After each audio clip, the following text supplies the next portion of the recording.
Hello, ladies and gentlemen. Welcome to the red carpet premiere of Nasaan si Jesus. So today, we are spinning a little bit different. This is not just an event hosted by Colleen Perez, but this is also the red carpet premiere of the film where I played the role of Lavinia. Two-in-one na naman po tayo, but surely we're going to fill this red carpet with energy, happiness, and love.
About to start this premiere red carpet. It's also hosted by Colleen Perez.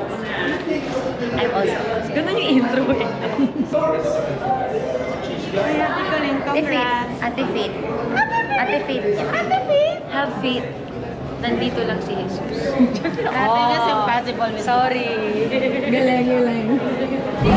Ladies and gentlemen, muli po, welcome sa red carpet premiere ng Nasaan si Jesus. This is going to be shown in cinemas nationwide starting December 3. This is from the hit musical, now a movie musical. Of course, why none other than our Nanay Lourdes Big Pimentel, arranged by the one and only DJ Ramos and directed by, of course, Direk Dennis Marasigan. Starring in this film, syempre, no, pakinggan po muna natin yung ating mga makakasama kung hindi ngayon. Dahil pasimula na po ang ating pelikula, ay makakasama po nila sa ating talk back session na mangyayari right after the film. So save your questions on our talk back session. In this film, kasama sa mga cast ay si John Gibbs, Rachel Alejandro, Miss Geneva Cruz, Direk Jeffrey Hidalgo, Bepol Rocco, Marisa Sanchez, Rachel Capreza, Cecil Paz, Pia Antonio, Tex Ordonez, Salome Salvi, introducing Gianni Sarita with a special participation of Chloe Jenna, Gerald Napoles, and yours truly, and your host, Colleen Perez. Yes po, kasama rin po ako sa pelikula ito. At syempre, imbitahan na po natin dito sa ating entablado kung sino ang mga makakasama natin. Of course, starting off with our producer, palakpakan po natin, Attorney Gwendolyn Pimentel Cana. Thank you so much for being here and sharing with us the happiness of showing this Nasaan si Jesus. And you know, this is my mom is not here. This is Lourdes Pimentel. She's the composer of the songs and of course the producer of the movie. And it's about her offer of praise and love to God. You know, Nanay has always been a very religious person, and her expression of faith is through music. So this is an offering to God, an offering and sharing towards her fellow men, that you will be able to find Jesus in your heart during times when you are in need. Ayan, Father, pwede po ba natin i-share kung ano po yung i-expect natin dito sa pelikula ito tayo? Well, you know, magandang gabi po na pala sa ating lahat. Ang usual greeting ko, blessed evening. Ang sagot? Blessed evening, Father. Yan, magkatawa tayo. Ang in-expect ko dito, ito kasing tanong na nasaan si Jesus.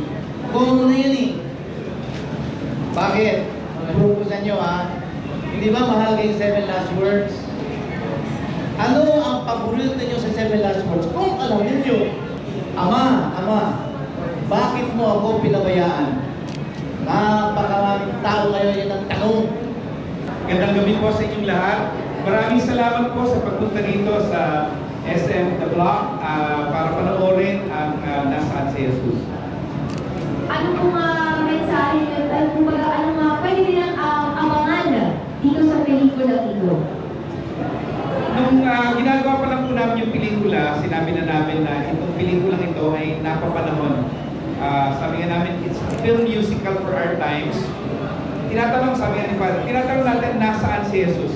Siguro sa pelikulang ito matatagpuan natin na ang sagot dun sa tanong, matatagpuan natin sa mga sarili natin na meron tayong pagkakataon para baguhin yung mga pangyayari, baguhin yung ating mga sarili. At pag binago natin ang ating mga sarili, mababago rin natin yung kapaligiran natin, yung lipunan natin. Ayan, at dahil dyan, Direct Dennis, ibitahan niyo po sila ng panoorin. Siyempre, lahat sila naka-record. Nationwide po tayo. Gusto nila mapapanood ang ating pelikula po. Pagkatapos yung pong mapanood ng pelikula ito ngayon, sana po ay tulungan nyo kami na sabihan ang ating mga kababayan na mapapanood na po ang Nasaan si Jesus simula sa December 3 sa SM Cinemas nationwide po. Nationwide tayo mula Luzon hanggang Visayas, meron din sa Mindanao. December 3, papalabas na po ang Nasaan si Jesus. Ayan, maraming salamat. Palakpakan natin ang aming director, Direct Dennis Marasigan. Okay, po tayo Direct. Kasama sa bumubuo ng Nasaan si Jesus, palakpakan po natin, Miss Cecil Paz. Ayan. Okay. Alam niyo po, favorite ko po si Miss Cecil kasi po siya po dati yung bata ko. Siya po si Tony Man. Magandang gabi po sa inyo lahat. Masasabi ko po, itong pelikula po ay talagang napaka-importante mapanood po ng lahat dahil dito po tinuturo kung paano po maging mabuting tao. So, inaayayaan po namin kayong lahat na manood ng Nasaan si Jesus sa December 3 sa mga SM Cinemas. Ayan, Ate Cecil mula Luzon, Visayas at Mindanao. Gusto ko sinabi ni Ate Cecil, dito sa pelikula to, tuturuan ka kung paano maging mabuting tao. Amen. Ayan. Maraming salamat po. Picture po muna tayo. See you inside the cinema. Once again, ladies and gentlemen, Miss Cecil Paz. Susunod. Nako, kilala niyo to. Hindi ko alam kung matutuwa pa kayo sa karakter niya o maiinis. Aabangan natin yan mamaya pag pinanood natin at syempre palakpakan natin ang susunod na maglalakad sa ating red carpet, Direct Jeffrey Hidalgo!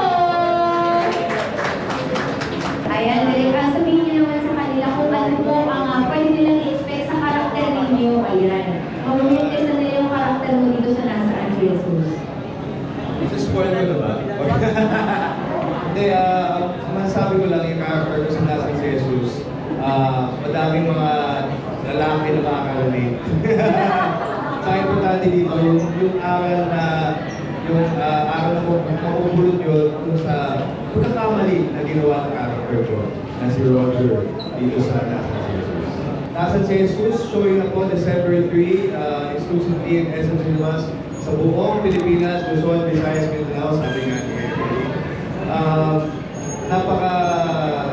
relevant po ang pelikula na ito ngayon. Palagay po dapat bawat pamilyang Pilipino mapanood to dahil madami po mga aral na mapupulot. Kwento po siya ng iba't ibang klaseng pamilyang Pilipino. At palagay ko po, lahat tayo dito makaka-relate sa kahit isa sa mga characters dito sa pelikula. At syempre, para mas ma-enjoy pa natin yung pelikula, napakaganda po ng mga kanta na sinulat ni Nanay B. Pimentel. Of course, directed by Direct Dennis Marasigan. Ito po ay directed by Direct Dennis Marasigan. Ayan, abangan niyo po kasi tunay na ako po ang masasabi ko, tunay na talagang napapanawan at sure ako na makaka-relate kayo sa isa sa mga karakter ng pelikula ito. At yung ginagalapan ko dito ay sinabi niya ako ang magiging dahilan ng lahat ng aksyon ng karakter na ginagalapan ni Miss Marisa Sanchez. Hindi niya ako magsuspoil pa. Nako, mamaya po after ng pelikula, mag-stay po kayo because ang iba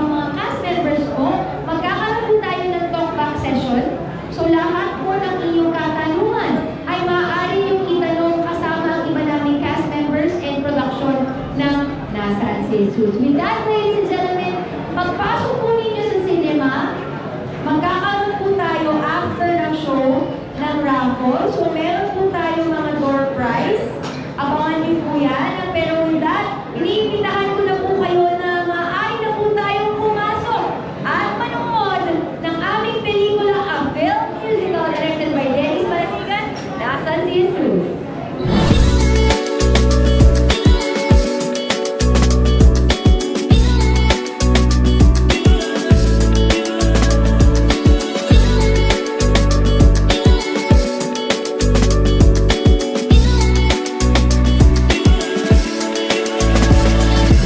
Of course, with us in this film, in his very introductory role for film, palakpakan naman natin ang batang ito, Gianni Sarita.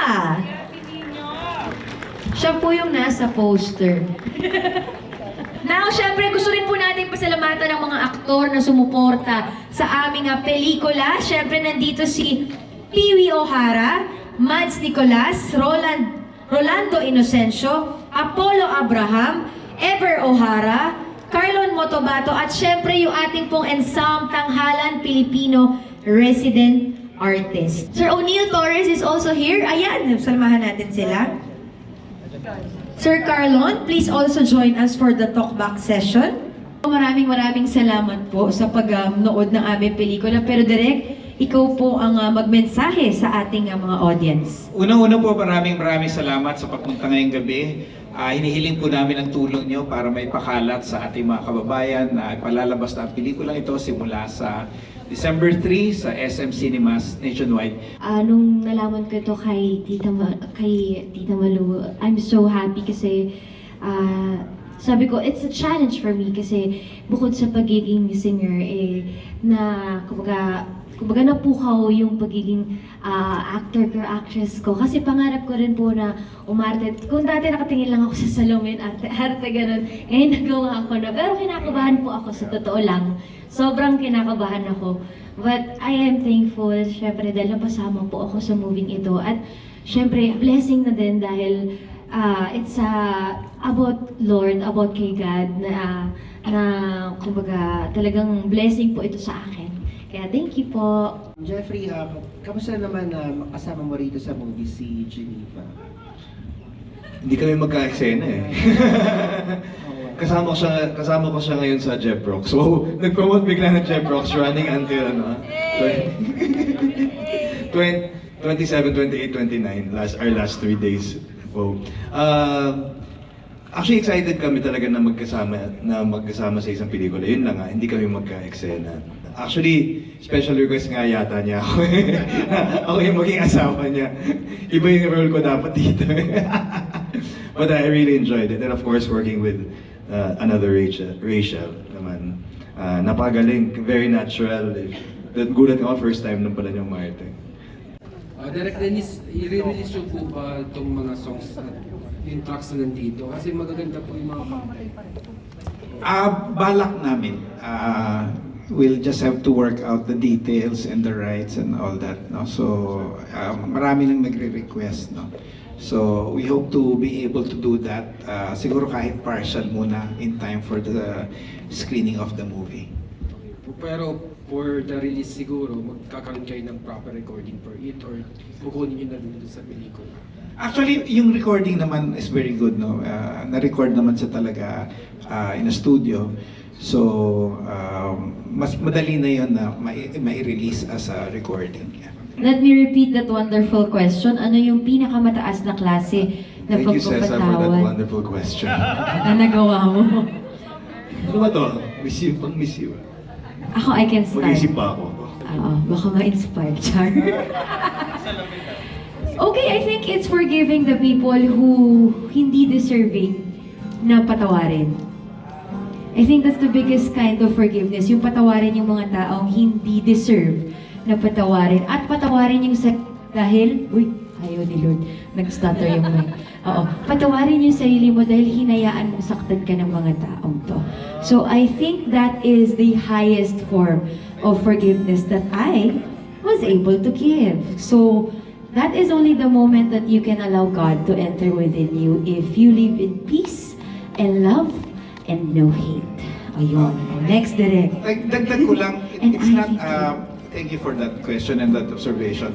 But something that was also present when we were structuring the film is that all the 7 capital sins are actually present in the film, and then the 7 values that contrast with it. So some are more pronounced than others for practical purposes, but that's also something that perhaps for the audience that might start a discussion about the film.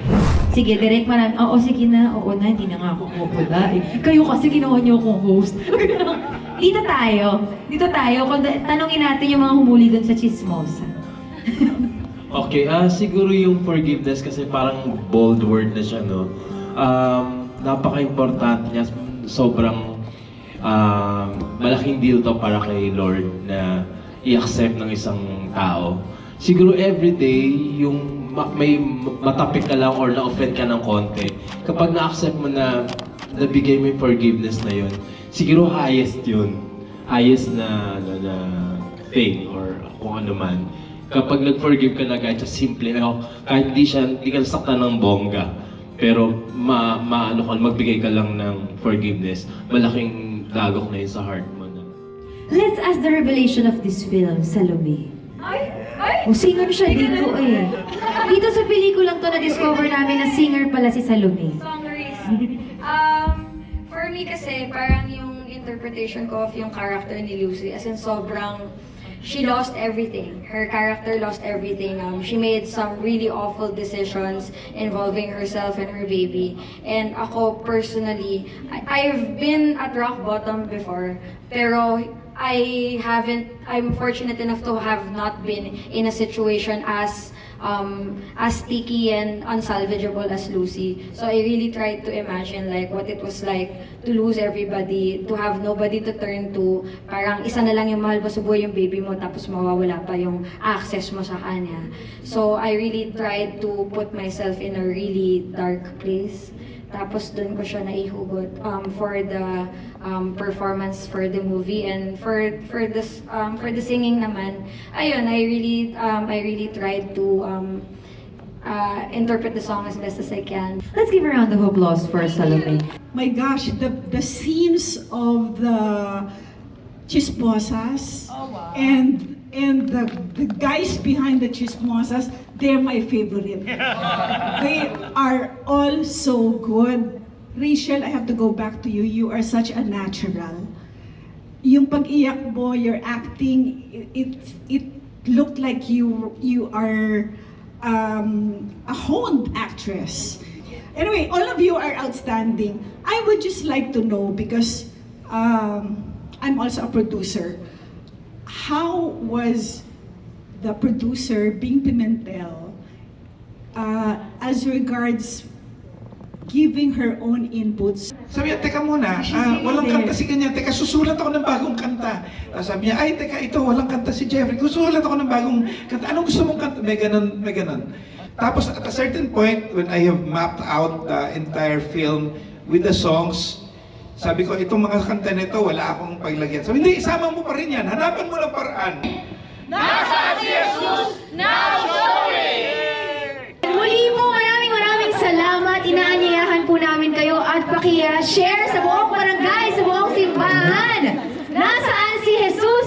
December 3 na po in SM Cinemas Nationwide. Palapakan po natin ang pelikulang ito! Salamat po sa SM Cinemas.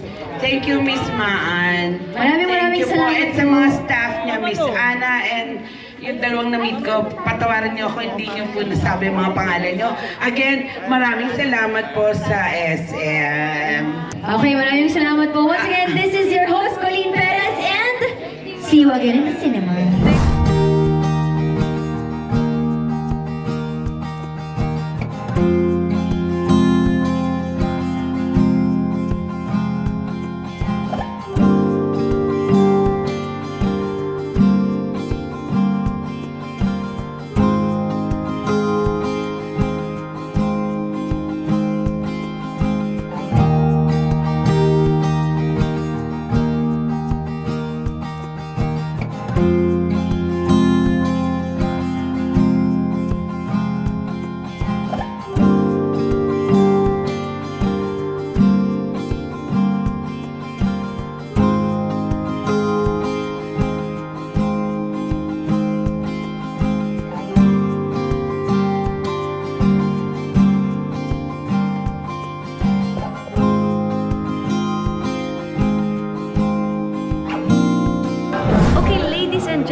now we are done with the red carpet premiere of our film, Nasan si Jesus. Soon in cinemas nationwide, December 3 na po yan. At natutuwa ako kasi ang daming magagandang tanong from our friends from the press and from the audience. And mukha naman talaga nag-resonate sila sa ating pelikula. At I'm sure na magre-resonate din kayo sa pelikula. Kaya ano pang hinihintay nyo?